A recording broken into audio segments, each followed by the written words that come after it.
আসসালামু আলাইকুম ভিউয়ার্স, এই যে দেখেন, এই যে এই কোম্পানির এই জিনিস, মানে কি বলবো আর, একটা এতটুকু একটা স্লাইস চিজ কেক নিয়ে আসছি। সেই কেকটার প্রাইস কত নেন? 400 কত যেন রাখছে, 80। 480। এইটুকু স্লাইস কেকের দাম হচ্ছে 480 টাকা। বুঝছেন বাংলাদেশে বাটপার কীরকম বাস করে, বাংলাদেশের মানুষজন কোন লেভেলে বাটপার এখন দেখেন একটু। মানে বাটপার কাকে বলে, কত প্রকার কী কী, সেটা এগুলো দেখলে বোঝা যায় যে এইটুকু একটা কেকের দাম বলে 500 টাকা, 20 টাকা কম 500। এটা কি মেনে নেওয়া যায় বলেন? ধান্দাবাজি শিখাই দিয়ে গেছে আব্বা। দেও ভাই, মানুষ একটু শান্তি করে কোনো কিছু কিনে খাওয়ার মতো অবস্থা রাখে না।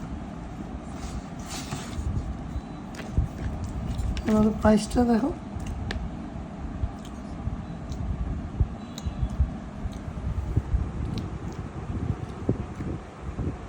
আর টেস্টিও তো না তেমন একটা।